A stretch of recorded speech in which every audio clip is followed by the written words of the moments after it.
Hi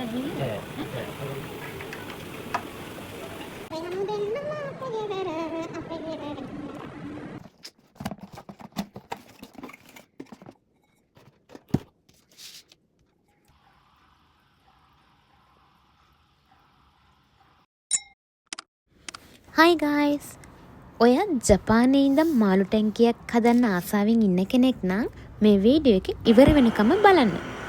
ඉතින් මම නම් මෙන්න මේ ටොපිලෑන්ඩ් කියන මින් මැදුරට තමයි ආවේ මගේ මාළු ටැංකිය සිහිනේ සැවෑ කරගන්න.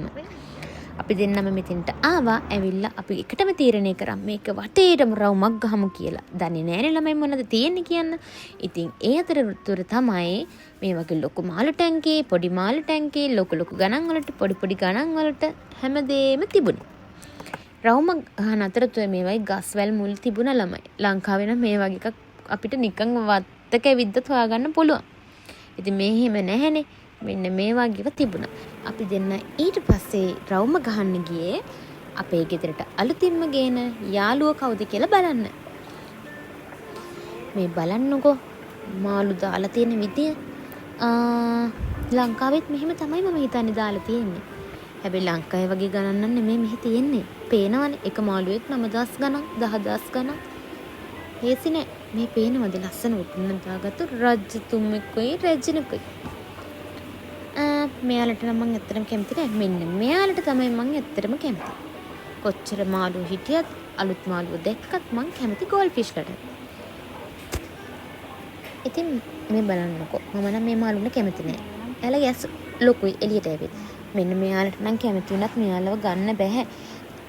එක්කෙනෙක් මං හිතන්නේ 10000 9000 ගානක් දුකෝද. අනේ. ඕ 48000 ගානක් එයා. මෙන්න මෙයාලා තව වර්ගයක්. එයාලා නම් 7000 ගන්න ගන්න තිබ්බා. එක වාගේ වුණත් එක ගණන් වලට තියෙනවා.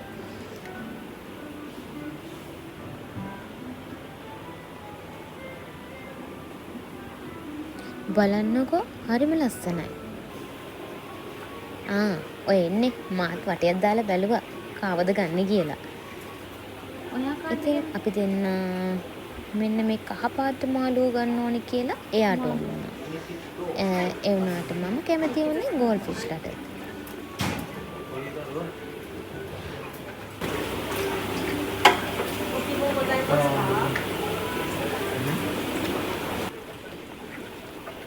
අපේ ගෙදරට එන්න ඕනේ යාළුවා කවුද කියලා මෙයා තෝරගත්තා. ඉතින් මාළුවක්කට කියලා මෙන්න මෙයාව දෙන්න කියලාම එයා අපිට අරන් එන්න බාස්කට් එකට දාගත්තා.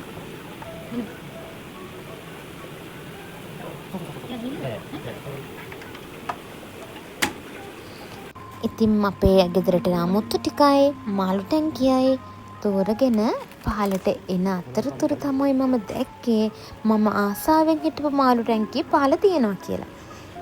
මම ඇත්තටම ආසාවෙන් හිටට වීදුරු බෝලයක් වගේ තියෙන මාළු ටැංකිය තියෙන්නේ. අන්න ඒ වගේ චූටි බෝල් එකකට.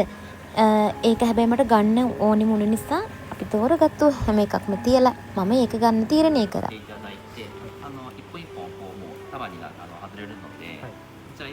හරි කරන්න ඕන විදිය ජපන් අයියගෙන් අහගත්තා. දැන් යමු ගෙදර. කහපාට මාළු යාළුවෝ ටික තියලා මම කැමති ගෝල්ඩ් ෆිෂ්ලා ටික තමයි දැන් අරගෙන යන්නේ. අලුත් දැන් අපි ගෙදර ගිහින් කොහොමද මේ මාළු ටැංකිය හදන්නේ කියලා. ඔන්න අපි ගෙදරට ආවා.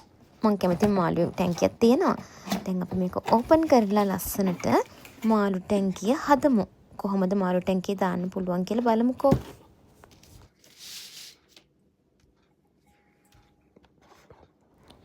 මම තව ගෝල්ඩ් ෆිෂ්ලට අමතරව මෙන්න මේ චූටි මාළුවෝ යාළුවෝ 5 දෙනෙක් අරගෙන ආවා. එයාලා 5 දෙනාවත් අරගෙන ආවිත් එයාලට දැන් මං ඉන්න තැනක් ගෙයක් හදලා දෙන්න ඕනේනේ. ඕන්නේ දැන් එයාලගේ ගේ හදන්න තමයි පටන් ගන්නෙ. ඔයාලා බලන්න දැන් මම මොකද්ද මේ නයි මල්ලක් වගේ එකක් ඇදගත්තේ කියලා. මෙන්න මේකේ තියෙන්නේ මං ජොකෂිම බීට් ගියපු වෙලාවේ අරගෙන ආපු සිප්පි කටුව බෙල්ලෝ අන්න ඒ වගේ ඒවා ටිකක්. ඉතින් මම මෙතනින් අපි දෙන්නම එකතු වෙලා හොඳ ඒ කියන්නේ කැඩුනේ නැති සිප්පි කටු ටිකකුයි බෙල්ල ටිකකුයි තෝරලා තියාගත්තා. ඒ මාළු ටැංකිය උඩින් දාන්න කියලා. මුලින්ම ටැංකිය හොඳට පිරිසුදු කරා. මොකද පිරිසුදු කරපේ නැත්නම් ඒක මාළුන්ගේ සෞඛ්‍යයටත් හොඳ නැහැනේ. අනිත් එක වතුරත් බොර වෙන්න පුළුවන්. ඒක නිසා හොඳට පිරිසුදු කරලා ටැංකිය මුල් ටික දැන් ලාස්ති කරන ගමන් තමයි මේ වල දකින්නේ. ඒකට මට දැන් ඕනුනේ නැචරල් ලුක් එකක් ගන්න. ඒක නිසා තමයි සිප්පි කටු ඒ දේවල් දාලා ඉවර වෙලා හදමු කියලා ඉවර වෙලා තීරණය කළා හදන්න ගත්තේ. අපි ඉතින් ගස් හිටවලා වතුර දාලා මාළු පැටවට ඉන්න අලුත් ගේ තමයි මේ අපි හදන්නේ.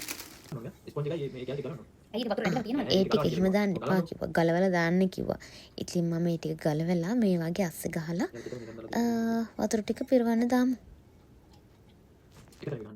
මේක ඉස්සරහට මේ ගන්න තු පිටිපස්සෙන් ගන්න. අන්න පිටිපස්ස මුල්ලේ. යට හොඳට අන්නේ කියලා ගන්න. ඔයාලට ඇහෙනවනේ ඉතින් මට පිටිපස්සෙන් එන උපදෙස් මොනවද කියලා.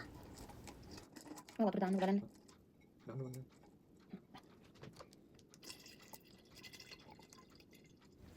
මේ වාගේ ටික මම බලාපොරොත්තු වෙන මාළු ටැංකිය හැදෙනවා දකිද්දි මට ඇත්තටම හරිම සතුටුයි.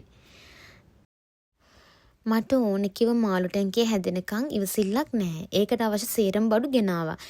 මාළු ටැංකියට දාන්න ලයිට් එක අරගෙන ආවා. ඊට පස්සේ ඔක්සිජන් මෝටර සේරම ටික අරගෙන තමයි ආවේ. ඉතින් මේ වගේ චූටි මාළුව ටික දාලා ලයිට් එක දාලා බැලුවා කොහොමද ලුක් එක කියලා.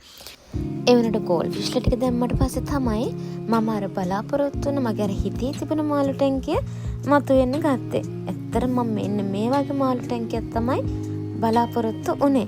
ඔයාලත් බල ඉන්න එපා. මම හවසට අපි හැමදාම මහන්සි වෙලා ඉන්නේ. ටිකක් නිදහසේ ප්‍රශ්නයක් තියෙන වෙලාවට මේ මාළු ටැංකිය දිහා බලන ඉන්නකොට හිත මාරම විදියට සංසුන් වෙනවා. මේ වීඩියෝ එක බලපු ඔයාලට ආස හිතුණා නම් කමෙන්ට් එකකින් ඔයාලගේ අදහස කියාගෙන යන්න.